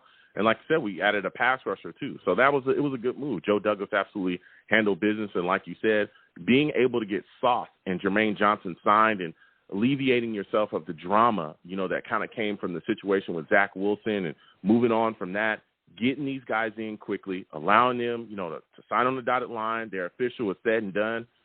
I think that was a smooth move by Joe Douglas. Now, as we continue to go on, though, when we look at this coaching staff with all the acquisitions that we made, right?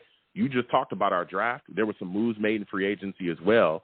How much pressure do you think there's on Robert Saleh this upcoming season? The way of how I see this with Robert Saleh is that, listen, obviously there's going to be some things because obviously everybody all just likes to pick on the Jets. Everybody all likes to pick on the Jets because because the thing is that everybody all just wants to see the Jets go, just the Jets be a bad team like how they always are because they always want them to be like the biggest drama, the biggest traumatized. But the thing is, though, I think Saleh's got a big plan for coaching. But the one coach I think on our Jets coaching staff, Joe, that I think has to really, really step up this year is our defensive coordinator. Because, listen, I thought Jeff Ulbrich sucked last year. I understand that the defense had injuries, but there were times where I did not like his defensive play calling in the game. Now, obviously, listen, we got a lot of defensive help in the offseason. We got Sauce Gardner. We got Jermaine Johnson in the draft. We also got Solomon Thomas in the offseason from the Raiders. And then especially getting that scary guy from Texas A&M, who was our last pick, Michael Clemens, I think is his name. Michael Clemens, Texas A&M. I even said to myself, Joe, how is this guy not a top pick? But then I realized there was a reason why he did drop down the draft. The biggest fear I have with him, Joe, is he has off-the-field issues. I don't know if you've read about his off-the-field issues, but he's got off-the-field issues. And that's something, Joe, that I hope that Robert Saleh can clear with it. Because Robert Saleh has said in the past, when he first got interviewed with the Jets back in 2021, he said that, listen, if you guys always have a problem, like if you have a personal problem, come to me. I always will help you with your personal problem. Yeah. Listen, Michael Clemens, we talked about it live on the show. As everybody knows, that I did a live draft show, and we talked about these picks, right after the draft as well. And we talked about Michael Clemens, and there was concerns, the arrest, the other stuff that was going on. But let me tell you something.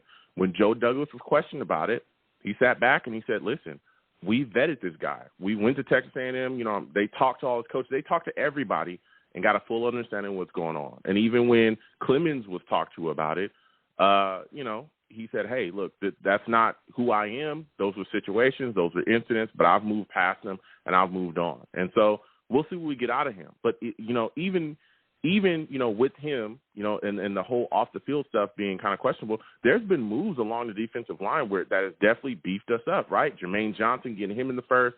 We're seeing Quentin Williams come back. We're waiting for, other guys to come back as well that's really going to help Sheldon Rankins, all these guys that we have going forward. But there's also a guy that's still out there that I'm looking at, Steve, and I want to get your thoughts on this. Larry Ogunjobi.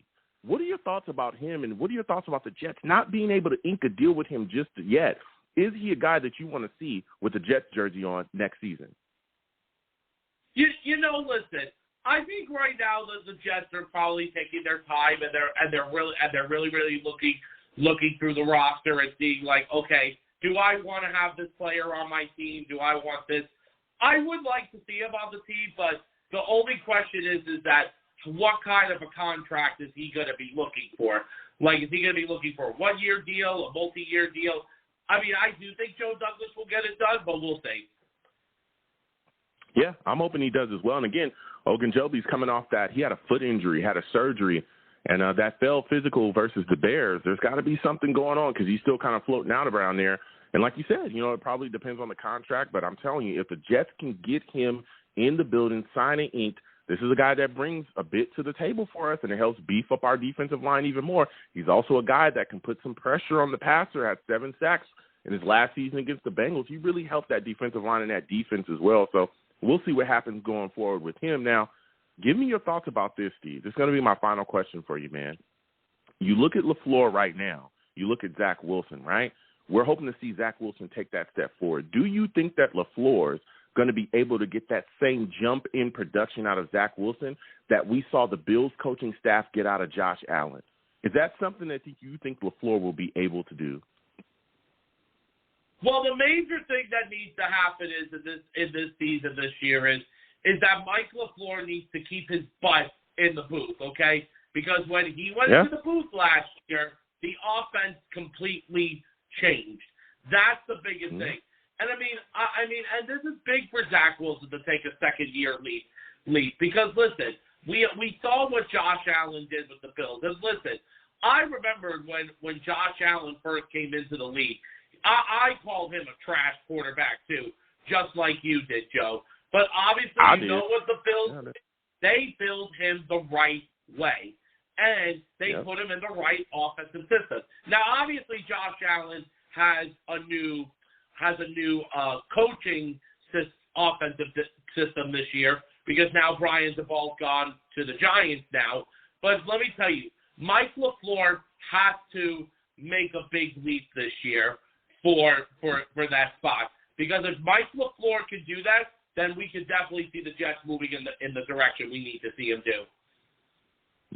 Yeah, I'm hoping, and again, especially if he can, step up the play calling on our running game as well, especially with the added pieces, it's going to be huge for us. So I'm hoping our offense continues to take a step forward coaching-wise as well, because we talk about the players, but not a lot of people talking about those X's and O's and how much better coaches can absolutely help, the scheme. We saw the team, excuse me. We see what Belichick has done, there with the New England Patriots, but we also seen what this Bills coaching staff has been able to do as well. So, listen, Steve, I'm going to go ahead and let you go, man. It's been phenomenal to speak with you. Let's go ahead and get so much. So, thank you so much for having me on tonight. Absolutely, man. Thank you for calling in. You have yourself a good one, Steve. Hey, man, have a good night. All right. Listen, Steve calling in. He's giving us what he's got, man. Great takes. Great takes from him. We're going to continue with these lines. Again, 515-602-9639. 515-602-9639 is the number. Call in. We're taking all callers, all right? Salutes to everybody. Please give the stream a thumbs up if you haven't already. Also, subscribe to the stream, too, and hit that notification bell so when I post content, you folks will be in the know. You know what I'm saying? So we're going to keep getting to these lines. Next, I'm going to my guy, all right? It's Monty, everybody. Listen. For those of you that do not know, my alarm has gone. Yeah, you too late, big dog. Yeah. Listen, you're not sliding past my security ever again. Slacking, man. They've been slacking. Listen, man, I pay those guys top dollar, all right? I pay them enough. That's the point. And you don't get past me. You know what I'm saying? I see you. So what's going on, Monty? Good to have you calling into the show, man. What's going on, man? What's going on? How you been? Listen. How you been? I've been all right. It's good to talk to you. Look, we're talking Jets, man. We're having a lot of discussion here. Yes, sir. A lot of stuff going on. Listen, I'm looking at Saleh right now, right? We're talking coaching tonight, the effect of coaching on a football team, and I'm looking at all the acquisitions that we've made, all the hoopla that's going on surrounding the New York Jets. How much pressure do you think is on Robert Saleh this year to really take a step forward with this New York Jets roster? How much pressure is on him to make the Jets a winner, man? Oh, it's a ton of pressure. You got to look at everything that Joe Douglas has done in the draft, off-season. We've revamped the offense. We've added a lot of pieces on defense.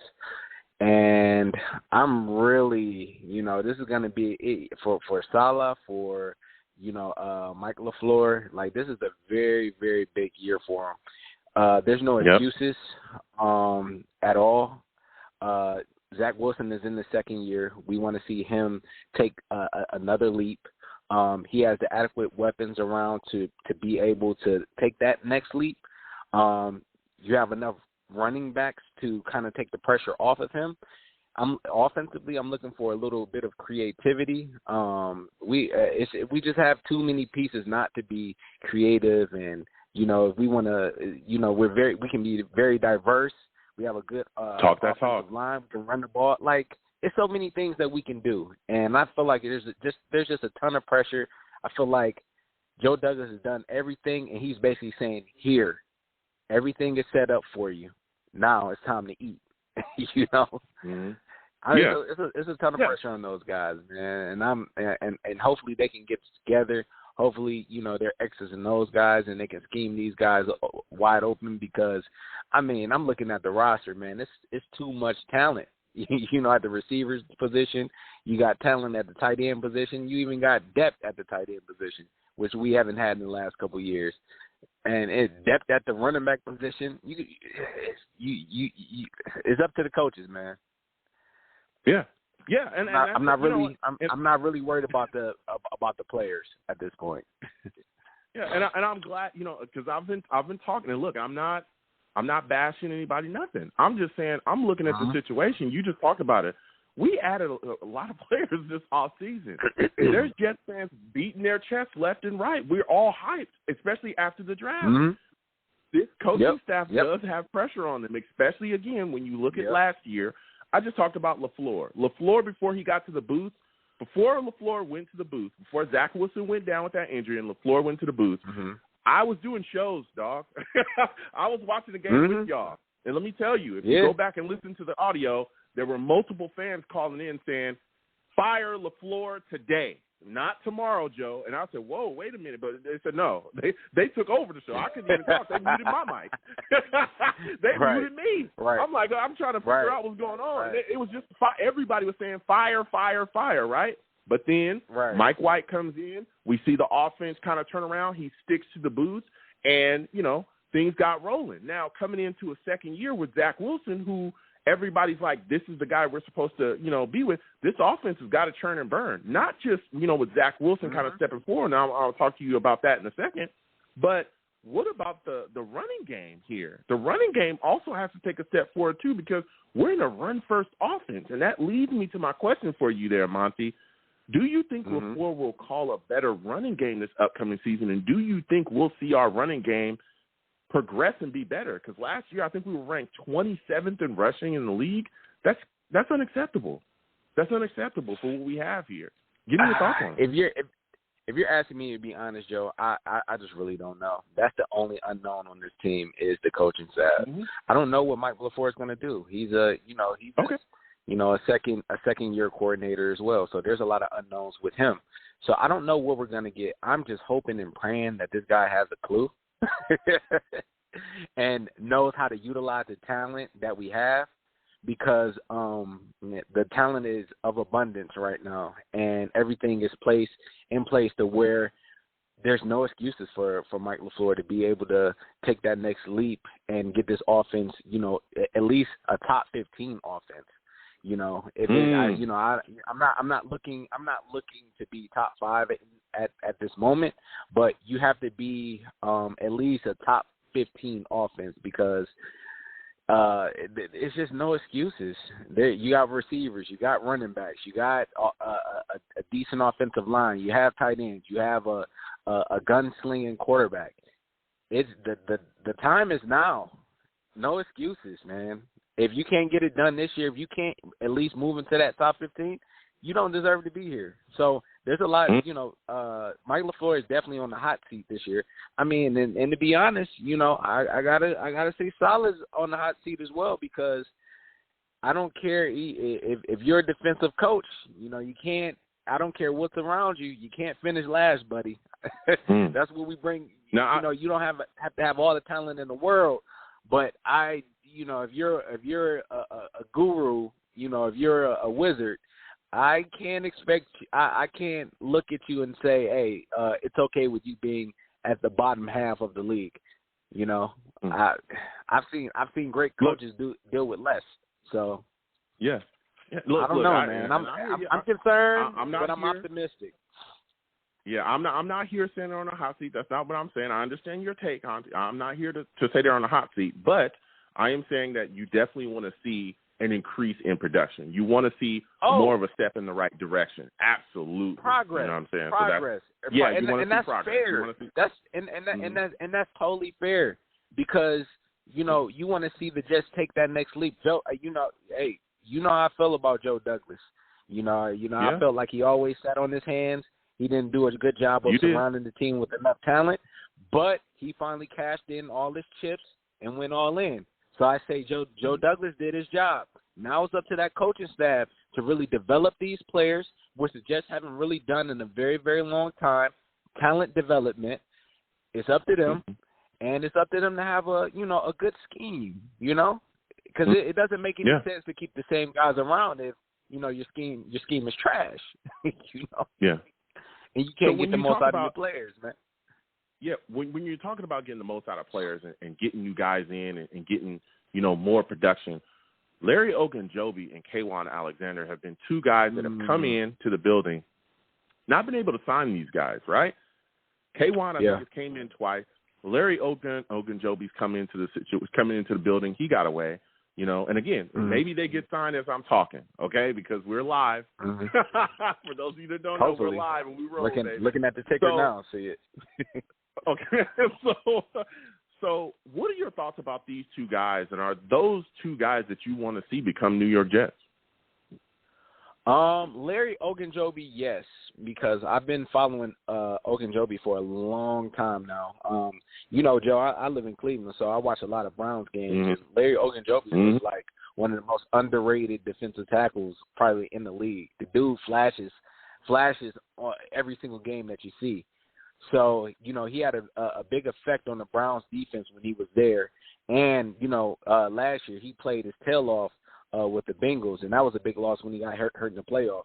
But I definitely want the Jets to sign him because he can. He's an impact player. He's not a guy. I don't think he's a below average player. He's definitely a average to above average player. He's a solid player, and he can definitely raise the talent level on the team. Competition and that rotation on the defensive line. You can never have too many dogs in the trenches, and he's definitely a dog. Now, the only thing that concerns me is the injury. If he can, you know, kind of bounce back from that. But from what I've seen from his play, he's a hell of a player. And I would love for, you know, Joe Douglas to bring him in, man. He's a difference maker, and he's a good rotational player as well. Like he's just perfect. He's a perfect guy for your team because you don't really have to expect too much from him. He's gonna make plays. You can rotate him in and out. You don't have to worry about him slacking. He's just always been a really good player from what I've seen from him. So, you know, hopefully we can get him in. K'Wan Alexander, I would pass. I haven't really seen anything from him in the last couple of years. When he was with Tampa, he was really good, but I just can't. I think we should stay away from him. Okay. And, you know, I'll tell you what. I wouldn't mind us bringing in both those guys. I understand what you say about K'Wan Alexander. I've heard some Jets fans kind of say, I wouldn't mind if we didn't sign him. But I'll tell you what, this is a guy that understands color scheme, and we need. Yeah, it does depend on the price, but we need help at the linebacker position. Like, oh my goodness! And I think that's something that a lot of people are not talking about. We're hyped about the secondary, getting the improvements. You know, Sauce Gardner being brought into the building. We've signed some safeties. You know, we're hyped about that. Our defensive line, especially with Jermaine Johnson added, has been hyped. But this linebacking core, you got C.J. Mosley, you got Quincy Williams. After that, there's a lot of question marks, especially, you know, Nesbitt, Sherwood. It's like, bro, and even with C.J. Sherwood is really a safety too, so. Yeah, I mean, both of those guys. Yeah, two safeties that have been converted to linebackers. Yeah, like, you know, and I don't know. I don't know what they're really. Yeah, I don't know what they're really doing. Like, can Saleh coach those guys up? He has no choice but to. He has to coach them up because it's a position that we're thin in. C.J. Mosley has shown like he was healthy last year, but you know it's still a lot of injury concerns with him. So it's like C.J. Mosley's not a guy that you can automatically count on. Williams is, you know, I don't know what we're going to get from him as far as durability, but I don't think you can go in the season just depending on those guys. I think you have to find some type of way to upgrade the position and upgrade it fast because depth is definitely going to matter. And you know, we're playing the AFC North the first 4 games of the season, and that's smash football. And you got to bring your chin strap if you're playing those teams. So it's going to be very very physical in the beginning of the year. So we have to make sure that you know we have enough depth to be able to withstand that pounding from week to week. Yep. Yeah, and that leads me to my final question for you, Monty. You talked a little bit about the schedule. What are your thoughts about it overall, man? How are you feeling about it? What do you say to those Jets fans that are doom and gloom that are thinking the Jets? I've heard people say that the Jets are going to win like 2 games next season. How are you feeling about that, man? So you know I'm the guy that picked the Jets to win 2 games last year. And I feel like the talent on the team has been significantly upgraded. So I wouldn't say 2. I wouldn't say we would win 2 games. I would definitely say, I got us winning a lot of games this year. But, the first 4 games is going to be very, very tough because those AFC North teams, they have a lot of, the coaching staffs have been in place for years, and they've had a lot of success in those divisions, and they know what they're doing. The Jets really, we've had our coaching staffs for a year now, but we still don't have our identity yet. And trying to figure out our identity and what we want to do in those first 4 weeks, it's going to be a tough task going against, the AFC North. Those guys know how to win games. So it's not looking very bright in the beginning of the year. But, if, the coaching staff can get everybody up to speed, get everybody up on the same page, get everybody just playing fast, and everybody knowing their role, and and the players too, just being locked in. I feel like we can do some things, but it's gonna be tough. I mean, the best I can see is 2-2 in those first 4 games. Just 2-2. The AFC North is tough, man. Those dudes. What are your thoughts about all the we play really good quarterbacks, especially again starting the season. You start off with Lamar Jackson. We'll see what happens with Deshaun Watson in Cleveland, whether he's suspended or not. There's a lot of rumors circulating about that. I even talked about that, when we first figured out that he was even going to Cleveland. Just what are your thoughts about all the good quarterbacks that we play, as we continue on throughout our schedule? How are you feeling about that? I'm gonna be honest, man. The quarterback play around the league has been upgraded, man. Like everybody, it's not too many bad quarterbacks, man. There's probably only a handful of quarterbacks that are just trash. But I think the Jets would be okay. We've upgraded our cornerback position. We have a lot of depth at the cornerback position. Our defensive line is really good. You got Carl Lawson coming back off an injury. You got Quentin Williams, Sheldon Rankins. Those dudes are beasts. We might possibly get Larry Ogunjobi. I think we'll be okay. Defensively, I think we'll be okay going against those quarterbacks. We just got to be able to keep up the pace offensively and just bend but don't break on defense, and that's what Saleh likes to do. But we gotta, defensively, man, we gotta find ways to pick off those quarterbacks too. We didn't have a lot of turnovers last year. We gotta find a way to start making plays and not just playing, this conservative style defense. We gotta go out there and attack.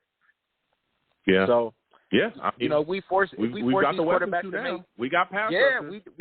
We got Jermaine Johnson, and we got we got that boy Carl Lawson coming back. We'll see what we get with him. So we definitely got to attack. Those dogs to make plays, man. We need them to make plays, and we need we got Sauce Gardner being a playmaker on the at the cornerback position, man. We need to get somebody in here who's going to get some interceptions, and I think I really feel like Sauce is going to be like a Richard Sherman type of player. We just got to get our pass rush straight and make these guys play quicker.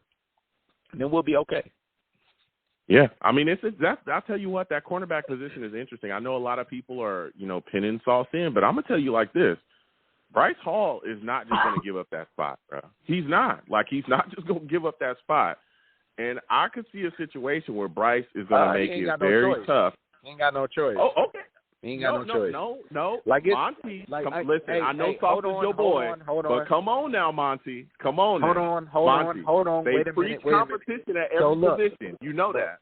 Come on. So you're talking about, hold on. You're talking about a part, I played the cornerback position, and if I don't know anything in this league, I know good cornerback play. That's all I really watch and pay attention to in college. Coming to the draft, that's my favorite position to just go around. I love cornerbacks, so that's why I was really big on Sauce Gardner. Sauce Gardner is special. He's a special type of player. He's not unsure of himself. He has good hips. He's long. He's rangy. He has very, very good ball skills, and that's the difference between him and Bryce Hall is that Bryce Hall the ball off, and when you have playmakers at the cornerback position, you're gonna be playing. Listen, you're gonna be playing. I'll tell you. Listen, and there's a lot of people that are using that mindset. Well, he just knocks balls down. Last time, right? I know you know corners, and listen. Last time I checked, deflections are what you're supposed to do as a corner too. As long as you stop this guy from catching the football and don't get a flag, you've done a good job. I agree. Job, right? I agree. Listen. Everybody's bashing Bryce Hall because he's knocking footballs down. I don't want to hear anything from my cornerbacks, like on the field. I don't want nobody even mention their name. You know why? Because if a cornerback's not being mentioned, that means he's doing his job. But exactly what the Jets need, they need a playmaker in that secondary.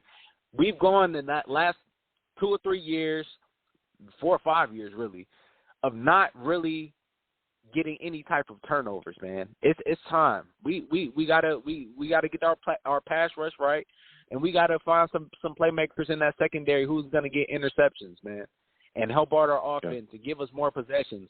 Enough is enough, man. You know, I like the pass deflections and people doing their jobs, but hey, it's time for some dogs. It's time for some playmakers. It's time for somebody who is gonna really step up and be leaders and difference makers on this Jets defense, man. It's time. And you know who that player is? It's not Bryce Hall. It is Sauce Gardner. Okay. You heard Sauce, Saleh. Sauce. Yeah. Okay. Look, I want to listen. I'm a Jets fan through and through. I wanted to be. I'm just telling people that don't forget about Bryce Hall. Stop saying that this guy all of a sudden is going to sit on that bench, because let me tell you, Bryce was very good for us last year. Okay, go back and watch the Bengals game. For sure. This guy covered Jamar Chase and did a very good job. He did a very good job against a lot of very good wide receivers. So we'll continue to get into that, though. Joe. He's no scrub. People are acting like he's a scrub. People are acting like he's a scrub. No. I know you see it. I know you see it on social media all of a sudden. There's people literally saying that we should trade him. I do. There's people saying that we should come on, Monty. You know, he's I love no my Jets brothers scrub. and sisters, but come on now. I'm being honest with y'all. No. The dude can I play. love him through and he through, can play but now. But Joe, I'll what let I you told the last you word. Go ahead. in the beginning, I'm sorry. What I'm saying is what I've been telling you all along. With I know me and you are going back and forth a lot, and I've talked. I hear you talk about some of the guys we had last year, and this guy's good, that guy's good, and I tried to tell you, like, look, these guys shouldn't be playing. They're rotational players. A dude like Bryce Hall can play, but now when you upgrade the talent, they fall in line. They play their regular position. Bryce Hall is a guy who can come in. He can start. He can, if you need him to be in that second cornerback position or third cornerback position, he's perfect in that role. But you can't. He's not a guy in which you can count on from week to week to be able to hold down the fort, because you're going to be thoroughly disappointed. Now, like, Sauce is putting him in that correct position where you're not counting on him. Sauce is taking all the the extra added attention, all the media attention, and they're expecting things from him. Bryce Hall can just come out there and play ball.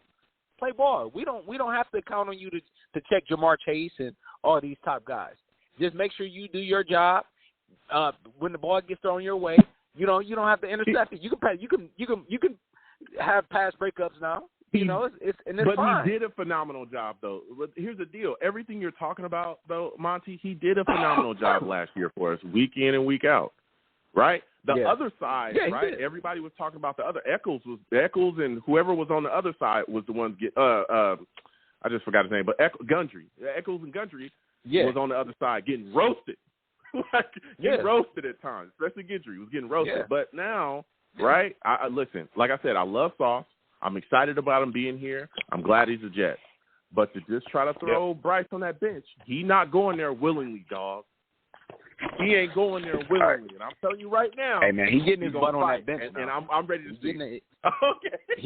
I think he's better than DJ Reed, to be honest. Okay. I think he's better than DJ Reed. All right. I wouldn't be surprised if he took DJ Reed's spot. Okay. Maybe. We'll see. But listen, we're going to continue that talk. I didn't want to go too far into it because we got more shows coming. We'll be discussing this Jets roster. But listen, Monty, it has been phenomenal to speak with you, man. It's always good. Let's give Monty something. Hey, you Listen, know I Monty, had to check in on my guy, man. I'm a little under the weather right now, man, but I had to check in with you to see how everything going with you. Thank you for checking in with me. I hope everything's good with you. You know what I'm saying? Get healthy, get everything going with you, man. And thank you for calling in tonight, my friend. You have a good one. All right. Take it easy. All right, peace. Listen, Monty calls in. We go back and forth, you know what I'm saying? But I'm telling you, a lot of people just absolutely throwing Bryce Hall away. And I'm just saying, whoa, guys. He was really good for us last year. I know Sauce is here. I'm just saying, bruh, like, he was really good for us last year. Let's not just put this guy on the bench. You know what I'm saying? So salute to everybody that watched, man. This is a phenomenal show. I'm going to start to close out. Salute to everybody in the chat. NY Jets FL. Everybody just going back and forth. NY Jets FL says Quinnen may have double-digit sacks. That could be true, especially with the added pass rush that we have here.